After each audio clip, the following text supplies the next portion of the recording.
Salam Malaysia Madani dan salam sejahtera. Saya ucapkan kepada panel hakim yang penuh berkarisma, penjaga masa dan moderator yang penuh jelita pada hari ini. Saya Cikgu Kartik daripada Sekolah Kebangsaan Medini mewakili daerah yang hebat, daerah Johor Bahru, akan membentangkan tajuk kajian tindakan saya yang bertajuk meningkatkan kemahiran mengenal pasti cara pembiakan haiwan dengan menggunakan apps Cyborg. Tanpa melengahkan masa, saya teruskan dengan isi kandungan saya yang terdiri daripada 7 aspek utama iaitu pengenalan, metodologi, tindakan kajian, intervensi, dapatan kajian, refleksi dan juga cadangan susulan. Isu kajian saya adalah murid tahun 2 tidak dapat mengenal pasti cara pembiakan haiwan mengikut DSKP iaitu Standard Pembelajaran 4.1.1 dan 4.1.2 iaitu menyatakan cara haiwan membiak dan juga mengelaskan haiwan berdasarkan cara pembiakan.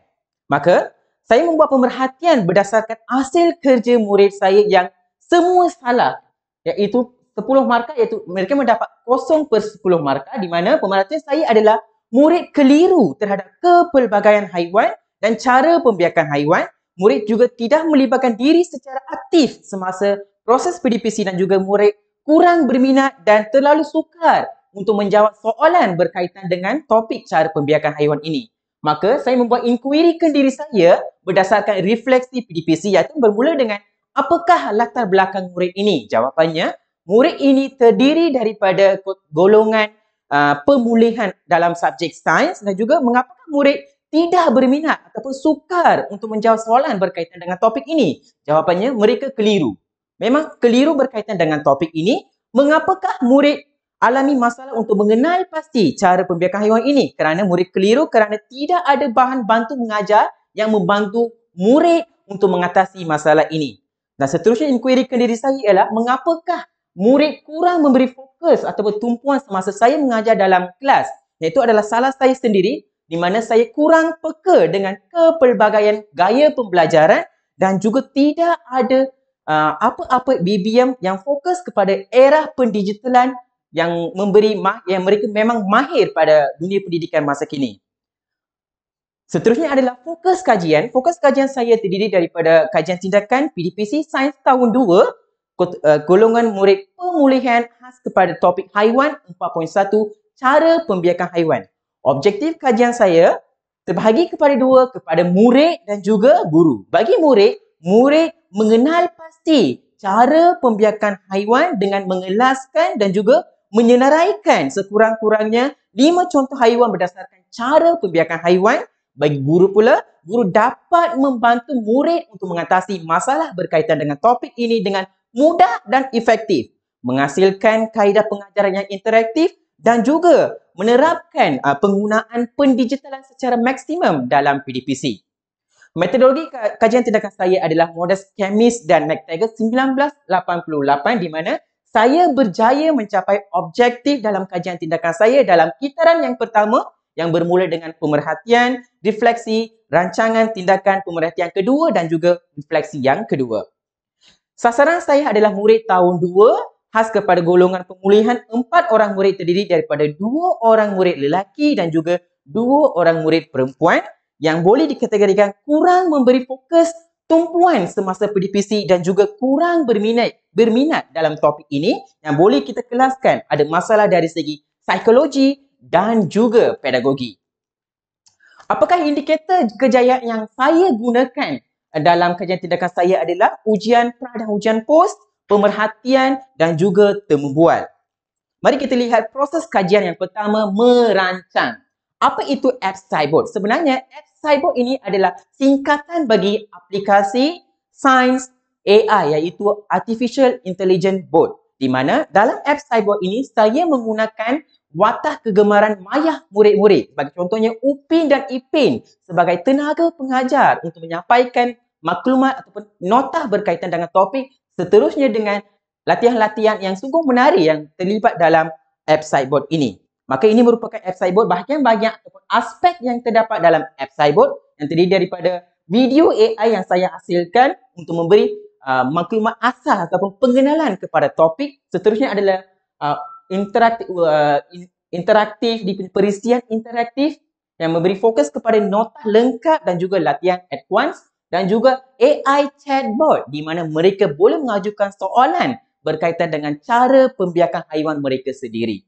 Seterusnya adalah pelaksanaan intervensi saya terdiri daripada 4 aktiviti yang utama yang bermula dengan aktiviti 1, pelaksanaan intervensi di mana mereka menggunakan app Scibot untuk melihat, mendapatkan maklumat asas sebagai pengenalan kepada topik cara pembiakan haiwan. Aktiviti yang kedua adalah penggunaan intervensi di mana murid menggunakan app Scibot khususnya menggunakan bix.com untuk melihat nota-nota lengkap berkaitan dengan topik cara pembiakan haiwan dan juga aktiviti-aktiviti yang lebih menarik sebagai contohnya live word wall, live worksheet dan sebagainya. Aktiviti yang ketiga adalah pengukuhan intervensi di mana murid menggunakan AI chatbot yang saya hasilkan untuk mendapatkan jawapan berkaitan dengan topik cara pembiakan haiwan dan juga bertanya, mengajukan soalan, hanya perlu type ataupun menggunakan prompts yang sangat mudah untuk mendapatkan jawapan berkaitan dengan topik cara pembiakan haiwan. Hai sekali adalah aktiviti yang keempat, penilaian intervensi di mana saya menggunakan penilaian unsur pendigitalan iaitu live worksheet untuk melihat keberkesanan intervensi saya kepada murid ini. Hasil dapatan kajian saya adalah menunjukkan murid markah sifat terus melonjak kepada markah penuh iaitu 10. Saya pun terperanjat. Saya pun lihat, murid memang boleh buat dengan mudah menggunakan intervensi app Scibot ini. Maka semasa ujian perah dijalankan, semua murid mendapat sifat dan manakala pada ujian pos mula didapati bahawa semua murid telah mendapat markah penuh sebanyak 10 markah. Seterusnya adalah dapatan kajian dari segi pemerhatian saya melihat mereka membuat ujian pre, ujian post, saya melihat mereka buat app Scibot ini, mereka menggunakan app Scibot, mereka lihat mudah ataupun seronok belajar menggunakan app Scibot dan menjawab semua soalan betul dan efektif. Maka saya juga teruskan dapatan kajian saya dengan membuat temu bual 4 murid saya iaitu murid A, B, C dan D. Sebelum intervensi, murid kata, susah cikgu sebab saya keliru dengan haiwan bertelur, dengan haiwan melahirkan anak. Susah sukah cikgu sebab saya selalu salah berkaitan dengan topik ini. Ada murid juga kata, cikgu saya jawab ikut saiz dan juga jawab secara rawak pula. Selepas intervensi, tak susah cikgu, saya boleh guna video AI dan saya belajar bersama Upin dan Ipin. Maka kita boleh dapat dari sini, unsur penggunaan Upin Ipin dapat mereka fokus dalam topik cara pembiakan haiwan ini. Ada murid juga kata, dengan penggunaan app Scibot ini, saya lebih faham cikgu, saya faham dan rasa seronok belajar berkaitan dengan topik cara pembiakan haiwan. Kita teruskan dengan kesan kepada murid dan juga kesan kepada guru. Kesan kepada murid yang pertama adalah murid dapat mengenal pasti cara pembiakan haiwan dengan lebih mudah dan efektif, dapat menarik minat murid dan menghilangkan rasa bosan terhadap sesi PDPC, memberikan semangat kepada mereka untuk meneruskan sesi PDPC dalam topik ini dan juga app Scibot ini memang mengikut era pendigitalan sekarang di mana mereka mahir menggunakan gadget dan mereka mahir mencari maklumat menggunakan AI chatbot ini. Kesan kepada guru, guru dapat memberi peluang kepada murid untuk menguasai topik dan juga menyediakan suasana pembelajaran yang kondusif, menyediakan bahan bantu mengajar yang memang membantu murid untuk menguasai topik ini dan juga seronok kerana berjaya membantu murid untuk mengatasi masalah, khususnya mengenal pasti cara pembiakan haiwan. Cadangan seterusnya ataupun cadangan tindakan susulan saya kepada penyelidik ataupun diri saya sendiri, yang pertama adalah saya sudah menghasilkan kajian tindakan berdasarkan app Scibot menggunakan topik haiwan. Penyelidik yang akan datang boleh menggunakan app Scibot, menghasilkan app Scibot menggunakan topik tumbuh-tumbuhan dan sebagainya.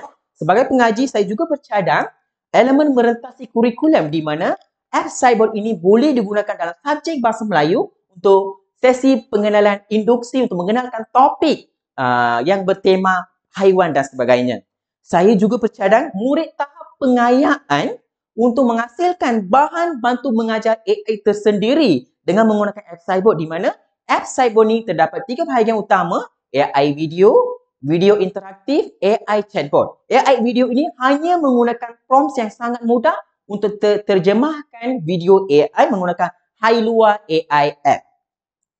Mari kita lihat satu video pendek berkaitan dengan cara penggunaan app Cyborg dalam sesi PDPC topik cara pembiakan haiwan. Ini merupakan app Cyborg di mana murid menggunakan app Cyborg untuk mendapat maklumat berkaitan dengan topik cara pembiakan haiwan sebagai sesi pengenalan dulu. Mereka mendapatkan semua maklumat berkaitan dengan cara pembiakan haiwan hanya melihat video AI ini yang saya hasilkan menggunakan Hailua AI.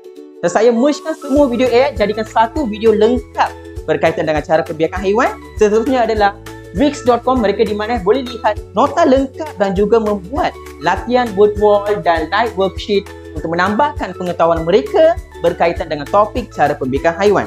Seterusnya ada pengukuhan intervensi di mana mereka menggunakan AI chatbot untuk tanya sahaja soalan yang ada dalam minda mereka untuk keluarkan. Tanya je apa yang mereka nak dan AI chatbot ini akan jawab. Saya latihkan AI chatbot ini hanya untuk menjawab topik cara pembiakan haiwan. Kalau mereka tanya soalan lain, dia tak akan layan dan tak akan jawab. Saya latihkan AI chatbot macam tu dan juga membuat penilaian intervensi di mana dalam bentuk live worksheet untuk mengesan murid faham ataupun tidak dalam topik cara pembiakan haiwan. Itu sahaja daripada saya. Saya akhiri dengan sekian, terima kasih, saya titipkan.